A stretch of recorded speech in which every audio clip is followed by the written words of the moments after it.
आज का एजेंडा ये है, बात करने का टॉपिक ये है, कुछ मन में आपके सवाल हैं उनके भी हम जवाब देंगे और साथ ही साथ आपके जो भी ये डिटर्जेंट इंडस्ट्री में लोगों को क्यों आना चाहिए, क्या क्या इसमें चैलेंजेस आते हैं, प्रॉब्लम्स आते हैं, कैसे उससे निपटा जाएगा और कैसे इस धंधे को करना चाहिए, इस पर पूरी बात करेंगे डिटेल में, जिससे हमारे दर्शक जो देख रहे हैं इस वीडियो को उनको भी समझ में आएगा और आप जो इस रूम में हैं सब लोग उनको भी पूरी इनसाइट मिलेगी कि क्या क्या चीज़ें ज़रूरी हैं डिटर्जेंट इंडस्ट्री को चालू करने से पहले। जी ठीक है। एक तो लाइसेंस वगैरह होता है तो आप लोग को पता होगा, फिर भी एक बार बता देता हूँ। लाइसेंस में आपको 3 चीज़ें चाहिए। एक चाहिए आपको जीएसटी, एक आपको चाहिए ट्रेडमार्क, जो ब्रांड का नेम होता है जिसको टीएम भी हम लोग कहते हैं। जो भी अगर हम लोग ब्रांड लेते हैं उसमें यहाँ पे जो नाम रखते हैं उसको कहते हैं टीएम ट्रेडमार्क। ये ब्रांड का नाम, ये पैकेट का नाम रखा जाता है, नामकरण करने के लिए चाहिए।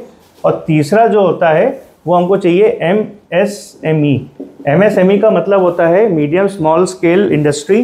ये इसलिए हमको चाहिए होता है ताकि हम लोग एमएसएमई में से के थ्रू मैन्युफैक्चरिंग दिखा सकें। जी। अगर आप मैन्युफैक्चरिंग खुद से कर रहे हैं, मशीन से या हाथ से भी बना रहे हैं तो उससे करते हैं। अब लोगों के सवाल होते हैं कि इस काम को क्या मशीन से करना अच्छा रहता है कि हाथ से करना अच्छा रहता है। अब देखिए दोनों मुद्दे हैं, ठीक है। एक चीज़ होती है मशीन और एक होता है हाथ से बनाना, हैंडमेड।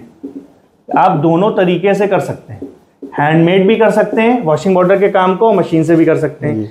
लेकिन अगर आप किसी एक्सपर्ट से पूछेंगे, और बड़ी कंपनियां तो मशीन से बना रही, कोई भी हाथ से नहीं बना रहे, ठीक। बड़ी कंपनियों का माल क्यों चलता है, उनकी क्वालिटी क्यों बेटर होती है? एक तो वो ऐड करते हैं, दूसरा वो मशीन से ही माल बना रहे हैं, हाथ से नहीं बना रहे। तो क्वालिटी हमेशा मशीन से ही बनती है, हाथ से भी माल तो बनता है। लेकिन अगर आप दोनों को कंपेयर करेंगे तो आपको ये हमेशा ये दिखेगा कि मशीन से बनाई हुई चीज ज्यादा बेटर दिखती है, क्वालिटी ज्यादा बेटर है हाथ से बनाए हुए से। अच्छा, अब क्या मुद्दा है कि हाथ से काम करना चाहिए कि नहीं करना चाहिए?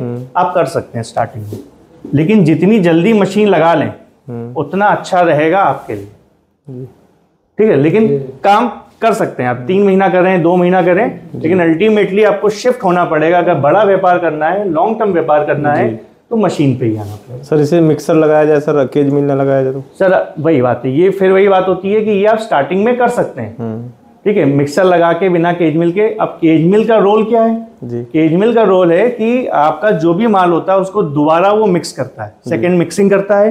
प्लस केज मिल आपकी माल को जल्दी से छान के बिल्कुल एक जैसा बारीक कर देता है, ठीक है। तो अगर आपको देखने में खूबसूरत वॉशिंग पाउडर चाहिए, खिला खिला वॉशिंग पाउडर चाहिए और वेस्टेज कम से कम चाहिए, तो केज मिल लगाना चाहिए आपको। ये सर ये किस पावर पे चला जाएगी? केज मिल भी किस पावर पे चल जाएगी?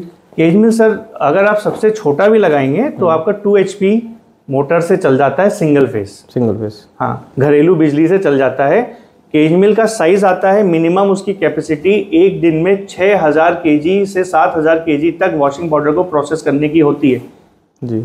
मिक्सर आप छोटा लगा लेंगे, जैसे अगर आपने 25 kg का मिक्सर लगाया तो हम आपको ये बात बोलते हैं कि एक दिन में अगर आप हमारे फॉर्मुलेशन के थ्रू बनाते हैं तो 1 घंटे में 125 से 150 किलो आपका माल बना देगा, जी, ठीक है। तो अगर आप 8 घंटा से 10 घंटा भी काम कर लेते हैं तो 1000 kg बड़ी आराम से पर डे 25 किलो के मिक्सर से ही बना लेंगे, जी। तो अब केज मिल देखो 6000 तक प्रोसेस कर सकती है, तो आपको मिक्सर बड़ा भी लोगे तो केज मिल चेंज करने की जरूरत नहीं है। एक बार आपने ले ली, वो आपका चाहे मिक्सर 50 kg का कर लोगे तो 2000 kg तक रोज माल बना लोगे, जी जी। 100 kg का कर लोगे तो लगभग 3500 kg तक रोज माल बना सकते हो। तो अब आपकी केज मिल की कैपेसिटी कितनी है? 6000 kg तक। कोई दिक्कत नहीं आएगी, उसमें कोई दिक्कत नहीं आएगी। मिक्सर बदला जा सकता है बाद में, मिक्सर बदला जा सकता है, उसकी कैपेसिटी मिक्सर की बढ़ाई जा सकती है, केज मिल सेम रहेगी, जी, ठीक है जी। तो केज मिल लगाना क्यों जरूरी है? क्योंकि जब आप हाथ से माल रगड़ते हो, एक छन्ना बनवाओगे माल को छानने के लिए, तो वो छन्ने से करते हो तो उसमें रोड़े बन जाते हैं, जी, ठीक। जो रोड़े बनते हैं वो एक तरीके से आपकी वेस्टेज है, ठीक है। वो दोबारा से हम वॉशिंग पाउडर में नहीं मिलाए जाते, उसको खट्टा करना पड़ता है, जी। ऐसा होता है कि नहीं होता है? तो जो वेस्टेज बचाने के लिए आपको केज मिल लगानी चाहिए, काम को आसान करने के लिए। कोई भी आदमी मशीन लगाता है, क्यों लगाता है? कि हमारे हाथ का काम, या हम, अब आपको हमारे यहाँ पे आना था, आप कहाँ से आए साहब? सर बस्ती से आए। बस्ती से आए आप, हमारे पास आए 600 किलोमीटर, 300-400 किलोमीटर से, 300-350 किलोमीटर से हैं आप। तो इटावा से शायद आए, और आप कहाँ से हैं सर? गोरखपुर से आए। तो आप लोग इतनी दूर से, जैसे भैया लोग 300-400 किलोमीटर से आए, तो आप कैसे आए? ट्रेन से आए ना, मशीन से तो आए जी जी जी। अपना टाइम बचाने के लिए। जी। अगर आप वहां से पैदल चलते तो 2 दिन लगाते मेरे पास आने के लिए, और पैदल भी आ सकते हैं, ऐसा तो है नहीं रास्ता नहीं है। नहीं, तो मशीन से आदमी क्यों आता है? कि अपना टाइम, समय और एनर्जी बचे, प्रोडक्शन वैल्यू ज्यादा मिले कम समय जी। ठीक है। तो मशीन इसलिए लगाना जरूरी है। मैं हमेशा ये बोलता हूँ कि बड़ी मशीन लगाना जरूरी नहीं है। आप जब काम कर रहे हो, आपका बजट कम है, तो छोटे से शुरू करो जी। 25 किलो 50 किलो का मिक्सर शुरुआत में बहुत होता है, क्योंकि हम लोग 2000 किलो माल रोज नहीं बेच सकते जी। बना तो सकते हैं मशीन से। अभी हम लगा ले 400 किलो का मिक्सर, 500 किलो का मिक्सर, पर डे बना लेंगे 1600 किलो माल, 16,000 किलो माल। तो सब 16,000 किलो माल बना लेंगे पर डे, लेकिन बेचे कितना पाएंगे रोज? 500-600 किलो। तो हमारे लिए बेकार है ना वो कैपेसिटी का लगाना। तो इसलिए छोटा मिक्सर लगाओ, लेकिन मिक्सर लगाओ। मिक्सर जरूरी है, क्योंकि हैंडमेड से मिक्सर का क्वालिटी अच्छी होती है हमेशा। आप कंपेयर कभी भी करोगे तो आपको, अभी आपके साथ जो प्रॉब्लम शायद आई, तो उसका एक रीजन ये भी हो सकता है कि मिक्सिंग ठीक से हाथ से नहीं हुई हो। हैंडमेड और मिक्सिंग में बहुत फर्क होता है जी। ठीक है जी, एक तो ये हो गया। और कोई सवाल आगे बढ़े फिर? हाँ सर, जीएसटी के बाद टीएम है। जीएसटी इसलिए चाहिए होता है, देखो जीएसटी पे भी 2 मत है।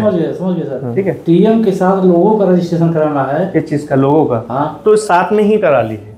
अगर आप बार बार कराओगे तो आप तो बताए नहीं थे। नहीं, तो साथ में जब करा लोगे तो थोड़ा कम पैसों में हो जाता है। जब बार बार कराओगे तो उतने ही पैसा दोबारा लगता है। तो उस समय तो आप नहीं बताए। अब हो भी सकता है हमारी टीम, मैं तो था भी नहीं, मेरी हो सकता है टीम ने जो भी आपको गाइड किया। लोगों का रजिस्ट्रेशन तो देखिए सर, लोगों का रजिस्ट्रेशन ये होता था कि मान लीजिए आपने जो भी डिजाइन बनवाई, अगर आप ये चाहते हो कि वो पूरी जो डिजाइन है मेरी कोई और कॉपी ना करे, तो आप उसमें करवा सकते हैं जी। साथ में ही। अब क्या करें?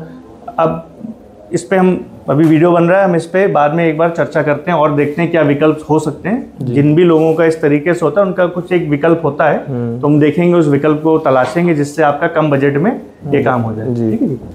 MSME आपको समझ में आ गया? इस टॉपिक से आगे बढ़े जी। ठीक है, तो अब बात करते हैं क्वालिटी की, वॉशिंग पाउडर की क्वालिटी। ये तो हो गई लाइसेंस और उसकी बात। ठीक है, वीडियो पॉज कर दीजिए।